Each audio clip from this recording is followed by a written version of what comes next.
Si ano to? Ang pangalan mo yung... Ano yan? De Leon? Hindi. Yung dalawa na katayo. Staff Sergeant Democrito po. Si Democrito at saka si Derder. Yes, sir. Yes, sir. Yes, yan yung mga nagbibilang nung bulto-bultong pera. Kasama sa kotse, di ba? Yung sasakyan? Yes, sir. Oh, kayo kasama Hindi na bibigyan. Baka meron na sila. Hindi talaga kayo bibigyan ng 10,000.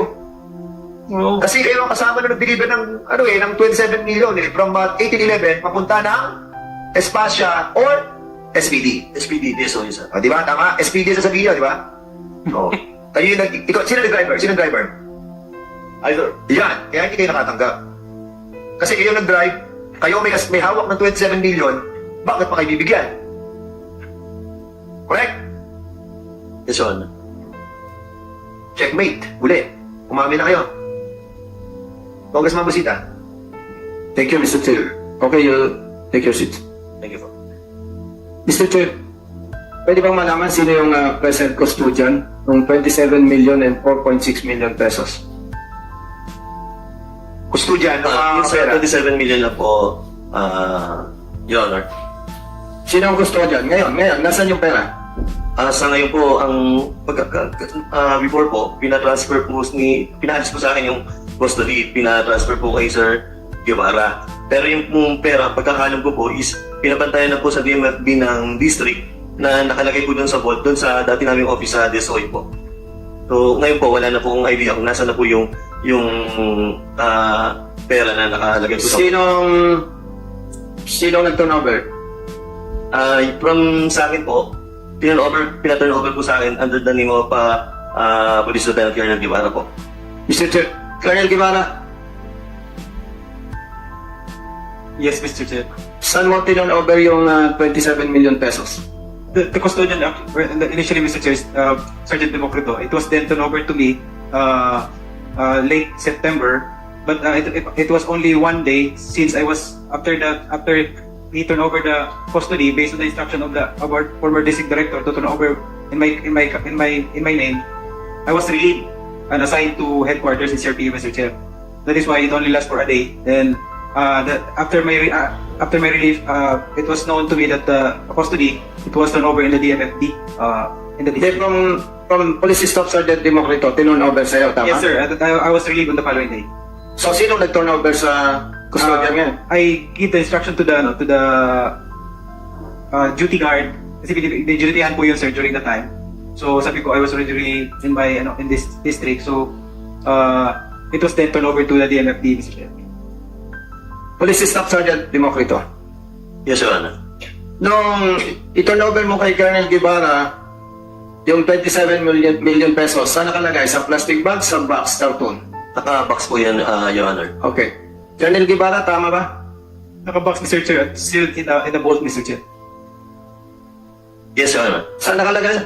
Naka-box po yung pera, Your Honor. And then, nilagay po namin doon sa vault po na... Saan galing yung vault? Nabuta ko na lang po doon yung vault po eh. Saan? Instruction na lang po na ipasok. Hindi, di ba? Sa DSOI po. SOU. Opo, Your Honor. Colonel Guevara, Mr. Chair, I provided the vault, Mr. Chair, for this. pumili ka ng vault. Yes, Mr. Chair, because Magkano yung vault? it was 29,000, Mr. Chair. Big time ka talaga. Ano yung dating assignment mo, by the way? I was the former deputy RCD of PRO 13, Mr. Chair. RCD. Yes, Mr. Chair. Deputy RCD. Yes, Mr. Chair. Regional Controller Division. Yes, Mr. Chair. I see. Big time ka eh. Imagine, nagbigay ka ng 5,000 from your own money. Then, bumili ka ng vault. 29,000 pesos. Ilang taon kang assign sa RCD? It was only 7 months, Mr. Chair. 7 years. 7 months, Mr. Chair. O bago ka na-assign ng Deputy RCD, anong assignment mo? I was a former assigned at the Civil Security Group, Mr. Chair. So, naka-vault ngayon yung 27 million. Yes, Mr. Chair. So, nasan ngayon yung sinasabi, Mr. Chair, na 4.6 million pesos? It was also in there, in the vault, Mr. Chair. Sinong naglagay doon? Ikaw din. It's the custodian, Mr. Chair. Pero tanong, Yes, Congressman Busita kasi, relieved na kayo, di ba? Yes, Mr. Chair. So, the money who are still there sa vault? Yes, Mr. Chair. Based on the last information that I got, it was all... General, not natin. Sinong somebody from the PNP. So, asan yung mga ebidensya to? 27 million yan plus 4.6, that is 31.6. So basically, malaking pera to. Nasaan to? Baka mawala na naman to. Baka pag pinilang natin, hindi na to 27. From 64, naging 27, pagkita natin, 15 million na lang to. Anong sitwasyon ng pera? Sir, it is with the SPD battalion, sir. District battalion. So nandun sa SPD pa rin. So have you seen the ano? Yung intact yung sir, yung bond. Is it true na may bond na? Yes, sir. Meron. Ni-reimburse mo ba yan, Colonel Guevara? May receipt ka or pinare-reimburse mo or out of your own generosity? I supposed to reinforce with my former general. Pero wala ka pang written request for the reimbursement. Wala, sir. Wala. Okay. So ang tanong ko kay General Leo Francisco ba? Pespes, sir. Pespes. Ano? General ano po? Pespes. Espes. Yes, sir. Kasi kanina nag-usap kami ni Congressman Acop eh. Kasi sa Hotel Espacio, according sa inyong investigation, doon nadala yung pera. Yes, sir. So, do you have a record ng Espacio Hotel? Kung sino ang nag-book doon? Or do you have an idea kung kasi may mga CCTV yan eh. Di ba? Yung hotel, meron yung mga sino ang nag-book ng room na kung saan allegedly, in accordance with your report, doon dinala. Para to have a fairness discussion. No? Sige, go ahead. Or do you have the knowledge about it? Anybody from PNP? Can we refer it, sir, to... Oo, kasi in accordance na parang inilipat sa mga bugs di ba? Sir, can we refer this to Colonel Guevara, sir? Colonel? Guevara, sir. Di ba? Ha? Hindi, dinidinay naman nila yung sa Espacio Hotel eh. Ang inaano namin po, yung sa investigation nyo kasi, lumalabas doon, from the 1811, yung pera, dinala sa Espacio Hotel. Ito, nag-check-in sa Espacio to hide the money. Yun ang sinasabi sa report ninyo eh. So ang tanong ko, meron po ba kayong report or intel or whatever documents pertaining to the to this issue that doon tinago yung pera sa Espacio? Ay, si General Natantes, hindi, muna, sige, go ahead. Sir, may report po kami yan and we also have CCTV footages. Ayun, Very good. tanong ko. Kasi kung meron kayong CCTV doon sa Espacio, nung pagpasok ng mga yan, makikita natin yan. So you have? We have, sir, nung pagpasok, pag-check-in at pag-check-out. Meron kayo nun? Oh. Sino may-ari ng sasakyan? Si Colonel Guevara. Colonel Guevara, ikaw may-ari ng sasakyan at sinakyan ng 27 million, correct? No, Mr. Chair. Sino may-ari? This Major Quijana, Mr. Chair. Major Quijana. Still, you will deny that your car entered the premises of Espacio Hotel. Kasi Yes. napatunayan natin sa susunod na hearing na nagsisinungaling ka at nakita yung sasakyan mo na pumasok doon sa Espacio Hotel. We will be citing you for contempt. Maniwala ka. Pagbalik mo dito sa susunod na hearing, ipakukulong ka namin. Tell us, pumasok ba yung kotse mo sa Espacio Hotel noong September 16? Yes or no? Yes or no? Nahirap ka ba sa mga kung hindi totoo? Sabihin mo no. Kung totoo, sabihin mo yes. What? Yes or no? Mr. Chair, nangyayari na yung problema nila dun sa chat group nila. Na baka yung sagot nila magkabangga-bangga. Yun ang nakalagay dun sa chat group nila eh. Na yun ang worry nila. The second one is, Major. Yeah. nahirap pa ikutin si RA. Yeah. Major. Makikita namin ang video na pumasok ang sasakyan mo sa Hotel Espacio. At pag nakita namin pumasok doon, at sinasabi nyo kanina, kayo ang nakasakay sa kotse mula 1811 papunta ng SPD. At pag nakita namin sa September 16 sa video na dumating ang Espacio, sa Espacio ang sasakyan nyo, at nandito ka sa susunod na hearing, dito ka namin pakukulong. Pumasok pa ang sasakyan mo sa Espacio Hotel noong September 16. Yes or no? No, Mr. Chair. Okay. Maliwanag ang sagot, ha? Mr. Chair. Can you kindly submit to us yung video pertaining to the Espacio Hotel, no? And we will also summon the owner of the Espacio Hotel, no? Para malaman natin ang veracity ng mga information who entered, no? Doon sa area at sino ang nagbayad noong booking nila sa Espacio Hotel. Can you? Yes, Your Honor. Okay. Sorry, Congressman Bosita. Yes, Mr. Chair. Maganda rin po na makita doon sa video yung bulk ng pera, Mr. Chair. Kasi doon po sinasabing na transfer muna eh. Yung perang nakuha doon sa 1811. So, maganda po na kailan po kaya masasubmit sa committee yung video, Mr. Chair? I think si General Natantes, I think you have the copy of that video, no? Sa espasyo. Yes, You have? yes, Your Honor. You have? It's here? Yes, Your Honor. On the lobby of the hotel, Your Honor. Have you seen the car entering the espasyo hotel? We cannot ascertain about the car, Your Honor. Yes. But the owner of the espasyo hotel, have you... of course, kita nila yan eh. Di ba? We requested for footages of the CCTVs and copy of the CCTVs, and the one available was on the desk or lobby. Yeah, okay. Can you coordinate with the MMDA? Kasi meron silang 1 year na yung mga dumadaang mga sasakyan sa lahat ng mga from 1811, makikita nyo yun eh, 1811, yung sasakyan na yan na dumaan sa mga area, kung papunta siya ng SPD or papunta siya ng espasyo hotel. That can be retracted, can be retrieved from MMDA. Coordinate with Chairman Don Artes. Ha? Mr. Chair, in connection with your request, ano yung sabi ninyo? Mayroong logbook. Have you seen the logbook of that hotel? May I refer that to the Intel? We requested for a copy of the CCTV nung specific time na yon. Then we were able to get the copy wherein doon po nakita yung pagpasok ni Sergeant Democrito at Sergeant Dexter nung gabi. Then pag-check out nila the following. The following day. Yeah, with So in other words, luggage. you're trying to tell this committee na overnight sila ron. Yes, sir. Dala yung pera. As to the information we received, sir. Yes. Yun nga. Yes, sir. Oh. Sergeant Democrito, Yes, Your Honor. do you agree with the statement of the good colonel na nag-check-in ka sa Espasyo Hotel? Yes, Your Honor. Yes. Yes, Your Honor. And you stayed there overnight? Yes, Your Honor. What was your vehicle in going there? Pahinga na din, Your Honor, kasi What is your vehicle? What is the vehicle that you use in going there? Hindi ko na po masasabi, Your Honor. I'll walk you there. Oy, huwag mo ako lulukoy na I'll see to it you get out of this goddamn service. I'll see to it na lahat, pati criminal cases, depend sa'yo. Lahat ng pinag-interesan ko, na-dismiss na. At napailan pa ng criminal case. Ibig mo sabihin, hindi mo alam yung sasakyan na ginamit mo pagpasok, may tinatago ka. Your Honor, nakapag-execute na po kasi ako ng mga affidavit namin doon sa mga So what? depensa po namin. So, I invoke my right to Sasakyan na ginamit ko, Your Honor. pasok sa Espasyo Hotel. Hindi ko na po masasagot, Your Honor. Hindi mo? Masasagot po. Hindi ko sasagot. Hindi mo masasagot. Opo, yeah. Sino kasama mo? Staff Sergeant Danilo Desner po. Sino? Staff Sergeant Danilo Desner po. Sino yun? Would you have the same answer na hindi mo rin alam kung anong sasakyan ang ginamit nyo?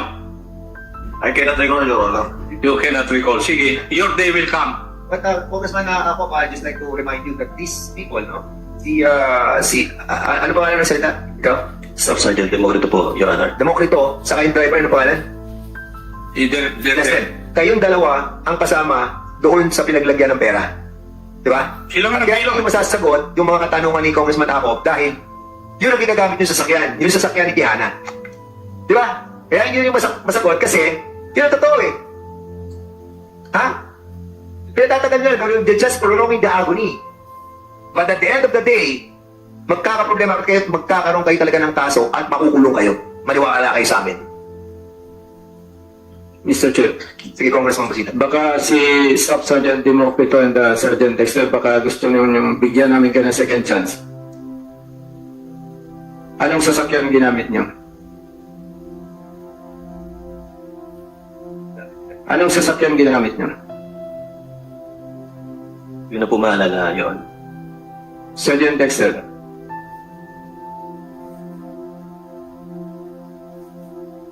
Okay, gentleman's agreement. Pag na-prove namin na nagsisinungaling kayo, next hearing, first time nyo siguro makukulong dito sa Kongreso. Mr. Chair, thank you. And we will make it sure, no? If this, well, it's all allegation coming from us, but we are basing our allegation on the submitted documents to us. And then we will be deeply dig on this issue regarding that car that entered sa Espasyo Hotel. At pag nalaman namin na sasakyan mo, Major, Tiana, at kayong dalawa ang nakasakay doon, pagbalik nyo dito, we will be citing you in contempt. Mr. Chair, Sige, Congressman ako. I'll just add to the statement of the Honorable Busita. I will not agree na dito sila ikulong. Doon sa Quezon City Jail siguro sila ikukulong that is also in accordance with our rules. I agree with that, no? So, any other issue that this committee wanted to tackle before we... sige, Congressman ako. Mr. Chair, I do not believe na yung NCRPO mahina sa pag-reconstruct ng mga videos. Kasi yung pinapadala sa akin, kulang-kulang na videos. Kasi hindi may padala sa akin dahil na siguro dun sa pagputol ng connection or whatever. But I would like to believe na merong capability ang PNP na mag-reconstruct ng mga videos na ito. Now, may I ask, do you have that capability? We will ask the anti-cybercrime group with that capability or undertaking, Your Honor. Now, do you have any other videos that have not yet been presented here? Yes, Your Honor. Can we have the privilege to see these videos that have not yet been presented? Yes, Your Honor. So, Mr. Chair, That video is pertaining to what? The video showing personnel from DSOU entering the Espacio Hotel, particularly at the lobby, with baggages and the exit, and when they check out at that hotel. But can you see clearly the faces of those? Can Yes, Your Honor. we see it if the committee will allow it? So we will be allowing it to be shown. Kasi yan yung yes, we will be allowing it because that's precisely what we are discussing a while ago, no? They are denying that yun yung sasakyan, no? Pero nakita natin yung si Demokrito saka si Deslen ba yun? Deslen? Sila yung nakita doon. Yes, Your Honor. Okay, sige. Para lang ma-confirm na natin na talagang nanggaling sila doon, no?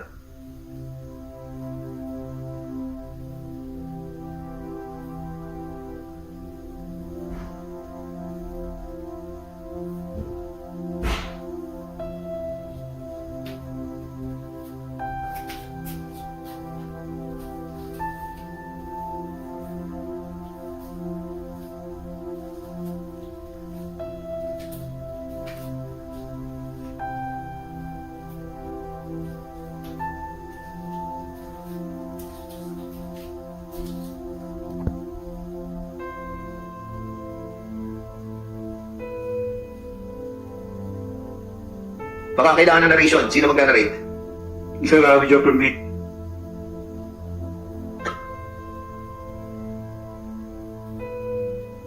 Okay, Joe, ikaw mag-narrate, ha?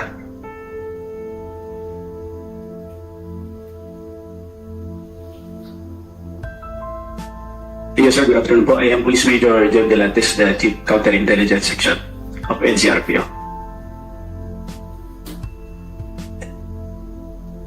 Chair? We requested a copy of the CCTV to the Chief Operating Officer of ACC Building Management Incorporation, Bayani Road, Port Bonifacio, Taguig City, in the person of Lawrence Bernes Papila. Yes, sila. Tapos po. Paki-post niyo muna. So, sino yung nauna? So, ito pong nauna, sir, si Sergeant Demokrito at yung pangalawa po si Sergeant Disler. Okay, go ahead. So, ito lang po ang nabigay sa amin, sir, na CCTV copy kasi nag-consult sila sa lawyer din po nila. At yung lang po ng hotel, hindi po nabigay sa amin. So, ito lang po, paki-play ulit, sir. So, yan lang po ang portion, sir, na yan. More or less 10 o'clock in the evening of September 16 po. Okay. Ha? September 16, sir. Ito is Saturday, sir. September 16 yan? Yes, sir. Okay. After the... Wait. September 16 ng gabi? Yes po, sir. Yung video na yan? Yes po, sir. After the raid, sir. Kasi madaling araw po ng September 16. Hindi, sir. September 15, 11 o'clock yung operation Yes, sir. So, gabi, sir, sila nag-check-in po sa Espacio Hotel. before the operation. After the operation. Hindi, ano nangyari dito? After the operation. Yes, sir. After the operation. Sige. So, the following day, sir, that is 10 o'clock in the evening, sir. So ganito po, sir. September 16 po ng madaling araw yung operation nila, sir. So, that is Saturday po. So, 16 ng gabi, nag-check-in po sila dyan, sir.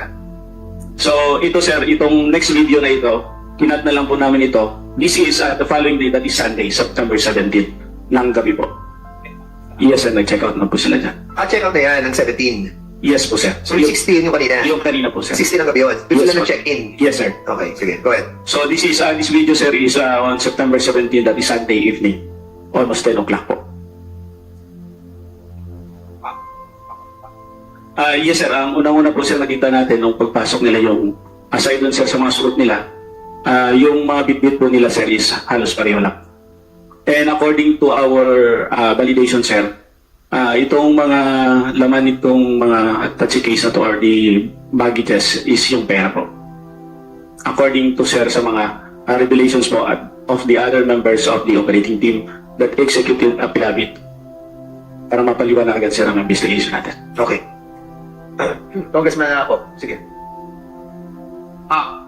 Why is there a need for them to check in? Hindi diretso sa headquarters nila. That question, sir, I cannot answer for myself.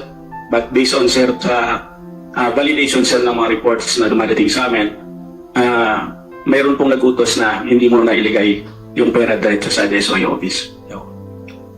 Alam ko na istorya.